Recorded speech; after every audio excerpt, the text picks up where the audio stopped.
Hey guys, it's Bob. Hey, I just wanted to do a little public information announcement. I am servicing my SD40 45. That was a Williams model, Williams by Bachmann. I've already pulled this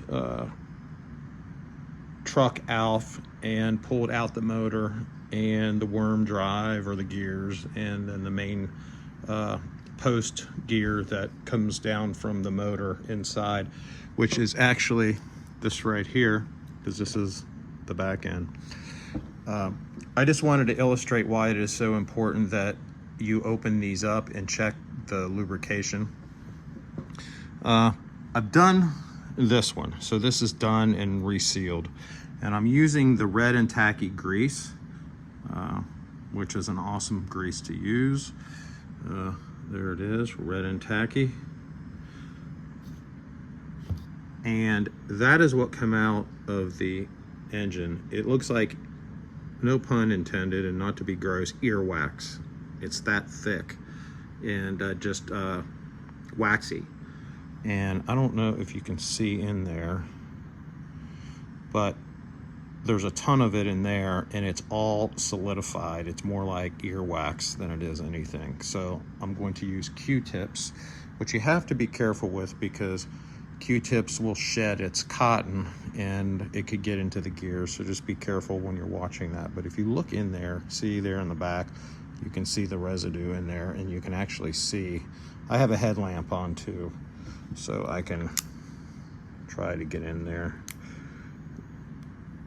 You can see where it's, well, shoot, where it's waxy right in here and in here.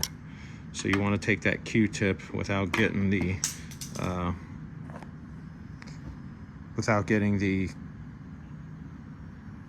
cotton from the Q-tip stuck in your gears.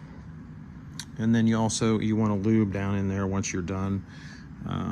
And again, I use the red and tacky just for the inside gears, interior gears. That's all I use that for. And then the post as well. And then make sure that it spins.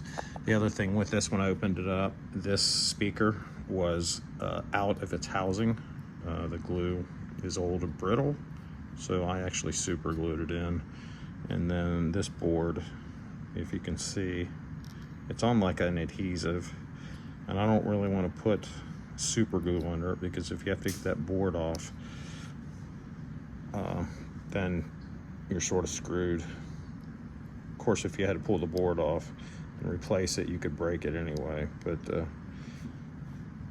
I may have to, yeah, see how it's coming up?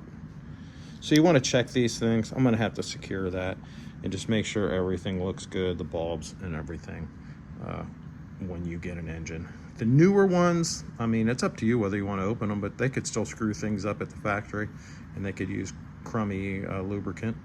But these are new old stock. This was a new old stock engine, Williams by Bachmann. And actually there's the shell. But you want to open these things up and look at it, and you want to service them every so often. If you look in there, you can see a lot of nastiness that I'm going to dig out of there and replace with the red and tacky. And again, I only use the red and tacky on interior gears. I don't use them on the trucks outside or anything like that. What I use for that is the LABELLE's 106 grease, and then the LABELLE's 107 oil for the shafts of the wheels and the points where the wheels intersect the truck. I use the oil. So that is it. Just thought I'd give you a little quick tutorial. I'm not showing you an entire process. I'm just explaining it to you because I would have to hold this phone and I can't do it with one hand. So case in point, get rid of your old grease, that nastiness, and put some new stuff in. You may not like this kind of grease on the interior. You may just use the LABELLE's 106 because that's recommended as well. But apparently MTH back in the day recommended this red and tacky grease, and I got this, I believe I bought it off of Amazon, but don't quote me on that, but you can find it online. Red and tacky, new and improved formula. So that is it, guys. Just a quick one. Take care.